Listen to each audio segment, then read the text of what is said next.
Good morning student. आज हम पाठ 14 पश्चाताप पढ़ेंगे। ठीक है, तो चलते हैं पाठ की तरफ। मदन लाल को स्कूल जाना, कुनैन खाने या मछली का तेल पीने के से कम अप्रिय न था। मतलब कुनैन खाने या मछली का तेल पीने, मतलब उसको पसंद नहीं था स्कूल जाना, है ना। किसे? मदन लाल को। वह सैलानी, आवारा, घुमक्कड़ युवक था। उसे इधर उधर घूमना, बदमाशी करना, ये सब पसंद था। वह अमरूद के बागों की ओर निकल जाता और अमरूदों के साथ माली के अपशब्द भी बड़े शौक से खाता। अमरूद भी खाता था और साथ साथ माली जो उसे कुछ भी कहता चोरी करने के नाम पे, वो भी बड़े शौक से सुनता था, है ना। उसके पिता ठाकुर जगत सिंह अपने कस्बे के डाक खाने के मुंशी थे। ये पाठ आप अच्छे से सुनेंगे ताकि आपको ये पाठ अपने आप समझ में आ जाए और इसके प्रश्नों के उत्तर कुछ भी आपको दे, आप आराम से लिख सके, है ना। चलो स्टार्ट करते हैं। अफसरों ने उन्हें अपने गांव का डाक खाना बड़ी दौड़ धूप करने पर दिया था, लेकिन जगत सिंह जिन इरादों से यहाँ आए थे उनमें से एक भी पूरा नहीं हुआ। उल्टे हानि यह हुई कि दूसरे गांव में जो साग भाजी, उपले, ईंधन मुफ्त मिल जाते थे, यहाँ बंद हो गए। यहाँ तो सबके साथ संबंध थे, कोई क्या देता। इस दुरावस्था में उन्हें मदन लाल की हथलपकियाँ बहुत अखरती। मदन लाल अपने शौक पूरे करने के लिए दिन रात रुपए चुराने की ताक झांक में रहता। आखिरकार एक दिन बिल्ली के भागो छीका टूट ही गया। जगत सिंह दोपहर को डाक खाने से चले तो एक बीमा रजिस्ट्री जीप में डाल ली। कौन जाने कोई डाकिया शरारत कर जाए। किंतु घर आए तो लिफाफे को अचकन की जेब से निकालने की सुध ना रही। मदन लाल तो ताक लगाए हुए था ही। पैसों के लोभ में जेब टटोली तो लिफाफा मिल गया। उस पर अनेक रुपयों के टिकट थे। वह कई बार टिकट चुरा चुका था और आधे दामों में बेच भी चुका था। मदन लाल ने झट लिफाफा उड़ा लिया। यदि उसे मालूम होता कि लिफाफे में नोट है तो वह कदाचित उसे ना फाड़ता। लेकिन जब उसने लिफाफा फाड़ा और उसमें से नोट निकले तो वह बड़े संकट में पड़ गया। उसकी दशा उस शिकारी जैसे हो गई जो चिड़ियों का शिकार करने जाए और अनजाने में ही किसी आदमी पर निशाना लगा दे। उसके मन में पश्चाताप था, लज्जा थी, दुख था, पर भूल का दंड सहने की शक्ति ना थी। उसी दिन शाम को वह मुंबई चल दिया। दूसरे ही दिन मुंशी जगत सिंह पर गबन का अभियोग दायर हो गया।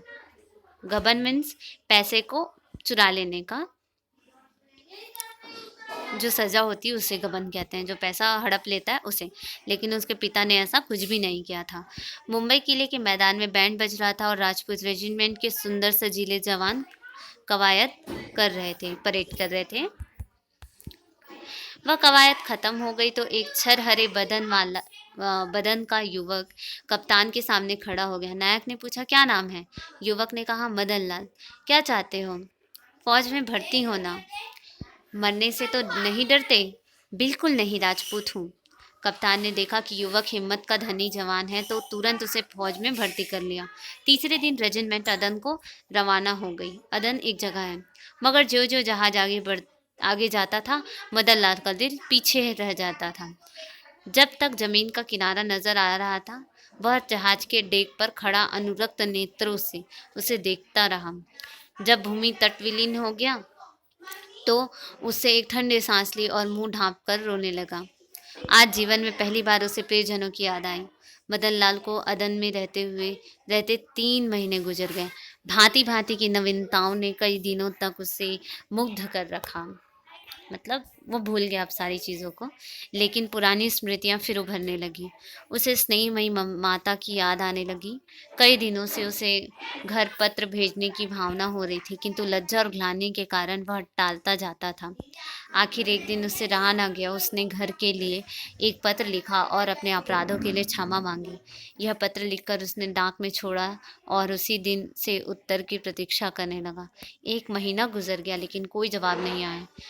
अब उसका जी घबराने लगा। शिविर में एक वृक्ष के नीचे कुछ सिपाहियों ने शालिग्राम रख छोड़ी थी। कुछ श्रद्धालु सैनिक रोज उस पर जल चढ़ाते थे। मदन लाल उसकी हंसी उड़ाया करता था, पर आज वह विक्षिप्त की भांति उस प्रतिमा के सामने जाकर बड़ी देर तक मस्तक झुकाकर बैठा रहा। वह ध्यान अवस्था में बैठा था कि किसी ने उसका नाम लेकर पुकारा। वह दफ्तर का चपरासी था और उसके नाम की चिट्ठी लेकर आया था। तब मदन लाल ने कांपते हाथों से ईश्वर की स्तुति करके लिफाफा खोला और पढ़ा, तुम्हारे पिता को गबन के अभियोग में 5 वर्ष की सजा हो गई है। तुम्हारी माताजी इस शोक में मरणासन है, मतलब मरने के समान।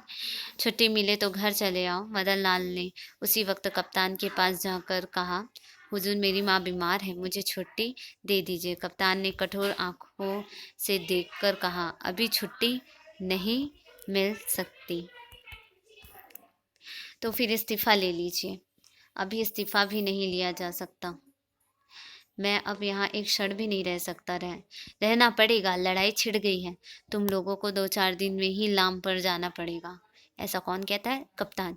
4 वर्ष बीत गए। कैप्टन मदन लाल सा योद्धा एक रेजिमेंट में नहीं है। इस मुहिम में सबकी हिम्मत जवाब दे जाती है। उसे सर करना भी उसी का काम है। हमले में वह सदैव सबसे आगे रहता है, लेकिन नित्य रात्रि के समय अवकाश मिलने पर वह अकेले घर वालों को याद कर लिया करता है। वह प्रतिमास अपने वेतन का एक बड़ा भाग अपने घर भेजता, हर सप्ताह माँ को पत्र लिखता।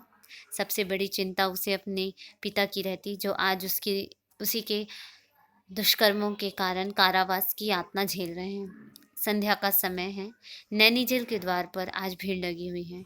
कितने ही कैदी, क्योंकि मियाद पूरी हो गई, मतलब समय पूरा हो गया, उन्हें लिवा लाने के लिए उनके घर वाले आए हुए हैं। किंतु बूढ़ा जगत सिंह अपनी अंधेरी कोठरी में सिर झुकाए बैठा है। आज न जाने क्यों जगत सिंह को अपने प्रताड़ित निर्वासित पुत्र की याद आ रही थी। अगले दिन जेल का अफसर आया। वह एक एक का नाम लेकर रिहाई का परवाना पढ़ने लगा। अंत में जगत सिंह का नाम आया। वह सर झुकाए आहिस्ता आहिस्ता जेलर के पास गया और उदास भाव से परवाना लेकर जेल के द्वार से निकलकर जमीन पर बैठ गया। सहसा उसने एक सैनिक अफसर को घोड़े पर सवार आते हुए देखा। उसके पीछे पीछे एक फिटन आ रही थी। जेल के सिपाहियों ने उसे देखते ही बंदूकें संभाल कर एक लाइन में खड़े होकर सलाम किया। जगत सिंह ने मन में कहा, एक भाग्यवान वह है जिसके लिए फिटन आ रही है, और एक अभागा मैं हूँ जिसका कहीं ठिकाना नहीं। फौजी अफसर घोड़े से उतरकर जगत सिंह के सामने जाकर खड़ा हो गया। जगत सिंह ने उसे ध्यान से देखा तो वह चौंक कर उठ खड़ा हुआ और बोला, अरे बेटा मदन लाल, तुम?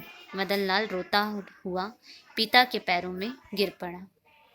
तो इस पाठ से आपको ये शिक्षा मिलती है कि आपने जो गलती की है उसका पश्चाताप कर लें, फिर भी उस आपने जो किया है वह गलती कहीं ना कहीं आपके मन में रहती ही है। ठीक है, इसलिए समय रहते ही अपनी गलती का पश्चाताप कर लीजिए। आपने जो भी गलती की है उसे स्वीकार लीजिए, ताकि आपको ऐसी कोई भी गिल्टी फील ना हो, है ना। तो इसके साथ ही ये पाठ ख़त्म होता है। पश्चाताप बहुत ही अच्छा पाठ था, आप लोगों को भी अच्छा लगा होगा, है ना। शब्दार्थ आप कर लेंगे। जो कठिन शब्द हैं वो आपको शब्दार्थ में मिल जाएंगे, जिसका मतलब आपको नहीं पता है। ठीक है, तो प्रश्नों के उत्तर आप अगर पाठ अच्छे से पढ़ चुके होंगे तो आप आसानी से कर सकते हैं। ठीक है, प्रश्न नंबर 2, उचित शब्द चुनकर खाली स्थान भरिए। हेल्प बॉक्स में इसके आंसर दिए हुए हैं, देखिए पीले रंग के बक्से में। आपको यहाँ पर से आंसर चूज करके लिख सकते हैं। सबसे बड़ी चिंता मदन लाल को अपने ब्लैंक की थी। किसकी थी? पिता की। मदन लाल को अदन में रहते कितने समय हो चुके थे? 3 महीने। ठीक है। मदन लाल के पिता कस्बे के डाक खाने में मुंशी थे। हर सप्ताह मदन लाल अपनी माँ को एक पत्र लिखता। जेल के द्वार पर आज भीड़ लगी हुई थी। ठीक।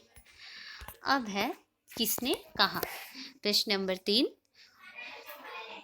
क है, हुजूर मेरी माँ बीमार है, मुझे छुट्टी दे दीजिए। किसने कहा था? मदन लाल। ठीक है। ख, अभी छुट्टी नहीं मिल सकती। किसने कहा? कप्तान। ठीक है। ग, बिल्कुल नहीं, राजपूत हूँ। किसने कहा? मदन लाल। अरे बेटा मदन लाल तुम। किसने कहा? जगत सिंह ने, मतलब उसके पिता ने। भाषा और व्याकरण संधि विच्छेद कीजिए। विलोम शब्द मीन्स उल्टा शब्द लिखिए। ठीक है। तो आप ये कर लेंगे, लिख लेंगे और अच्छे से याद कर लेंगे। पाठ को जब आप अच्छे से सुनते हैं, समझते हैं, तो आपको उसके प्रश्नों के उत्तर याद आराम से हो जाएंगे। तो इसीलिए 2 से 3 बार आप इस पाठ को अच्छे से सुनिए, समझिए, ताकि आप प्रश्नों के उत्तर परीक्षाओं में आसानी से लिख सकें। ठीक है। Thank you.